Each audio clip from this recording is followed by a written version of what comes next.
I'm Cheryl Markland from the Baptist State Convention of North Carolina. Churches are cautiously moving toward on-site gathering during COVID-19. We know that preschool and children's ministries will be some of the last to open in many churches. Consideration for children, parents, and volunteers, particularly those over age 60, must be taken into account during your decision-making. Churches, through no fault of their own, must regain the trust of parents and volunteers by demonstrating through their intentions and actions that they're doing everything possible to provide safe and clean teaching environments. Now, what are some steps your church can take now to get ready to reopen your preschool and children's ministries? One of the first steps your church can take is to clean carpets and rugs, curtains, and other porous surfaces in your preschool and children's ministry.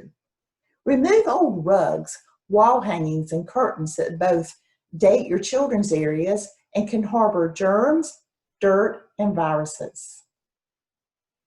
Clean, remove, or update equipment and furnishing with cloth coverings. Baby swings, walkers, and rocking chair seats and armrests should be sanitized. Crib sheets, mattress pads, blankets, and nursery smocks should be cleaned, and a plan for doing so each week should be included in your plans for reopening.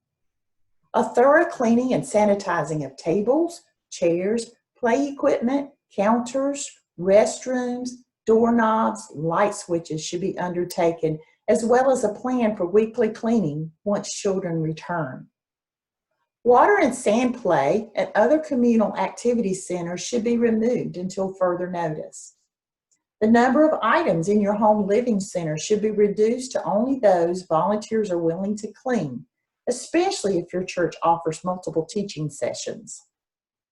Purchase touchless thermometers if your church will require a health check before volunteers or children can be present in the ministry area. Consider purchasing walkie-talkies for dismissal if you plan to limit traffic to your children's classrooms.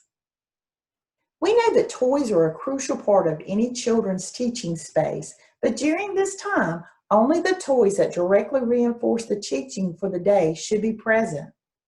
Remove toy boxes and store the majority of your toys.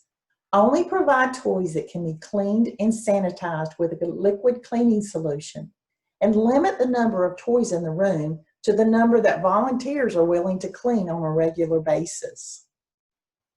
Purchase spray bottles, bleach, Clorox wipes, paper towels, gloves, and other materials and items that teachers will need to sanitize the teaching areas throughout your teaching sessions.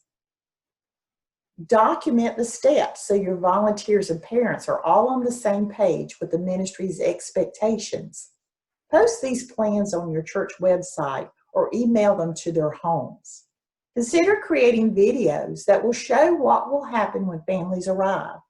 Show your check-in system, mask requirements, health checks, sanitation of toys and equipment, diaper changing, and other procedures to help ensure parents and volunteers comply. Update your illness policies both online and throughout your teaching spaces. Once you feel ready to reopen after preparing your teaching spaces for the arrival of children, what can you do to advance to get set? Consider your numbers and social distancing. Consider the state-mandated requirements for gathered numbers and social distancing to plan for the number of classrooms to open and the number of volunteers needed to provide safe environments. You may need to limit the number of children in one room or use spaces outside the children's area. You may have to rethink your program schedule by offering multiple sessions, requiring pre-registration, or using a large group model in a larger room with children spaced for social distancing. You may want to limit the amount of singing by children unless they're masked, or offer music with movements instead of singing. In your nursery, you may have one child assigned to one designated volunteer to avoid contact and exposure to multiple caregivers.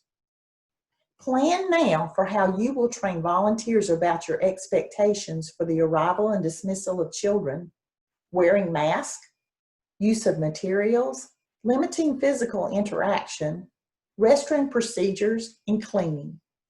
Zoom calls, video creation, in-person training, and posters are all ways to train about the new protocols volunteers will be required to follow when children are present.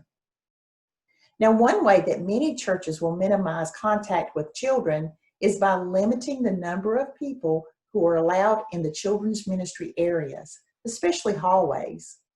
Parents and guardians may be required to drop off their preschoolers and children at the entry to the ministry area, and they'll be escorted to their classrooms by volunteers. Using walkie-talkies, children can be brought to parents who are socially distanced in a waiting area when the session ends. If your church has children's classrooms along the main corridors in your church, consider ways that adults can move outside of this area or stagger times when children and adults use the hallways. Change always seems to bring conflict, but well-communicated reasons for that change will greatly mitigate the hardships that change can bring. Consider how you will communicate the necessary changes to your church. Some commonly used ways are through pastoral messaging, email, video, website information, and text with links to where people can find the information they need. It's been said that when you arrive at the point where you are weary of saying the same thing over and over, people are just beginning to hear what you're saying. Now let's get ready to go. You need to have signage that clearly states where parents are to enter and if they are to check in their children and have them escorted to their rooms. Will you have one way in and one way out to limit face-to-face contact? Will you have a health check station that attendees must pass before entering the building? Now, what about craft supplies? One way to consider offering high-touch items is to provide an individually packaged bag of crayons, scissors, glue sticks, markers, and other craft items for each child. Each bag will be marked with the child's name and used by that child only. Consideration should also be made to provide designated individual bags for worship activities if your church chooses to provide them. Parents should be directed to bring only necessary supplies to the nursery in a clear Ziploc bag. Provide 1 to 2 diapers, marked bottles and pacifiers and wipes that should be sufficient for the teaching session. Diaper bags should not be left in the nursery area. Now, a mindset of keeping a clean environment should be instilled in your volunteers. In fact, classroom cleaners may be a new category of volunteer for which you can recruit to instill trust in your parents. Safely secure store cleaners away from little hands, but keep them visible so that teachers are reminded to clean throughout the session. For help with making plans with your children's ministry reopening, check out our resources at ncbaptist.org. Thank you for allowing me to share important information your children's ministry needs to reopen safely. For more contact, feel free to contact me at cmarkland@ncbaptist.org. Now, let's get ready, set, and go.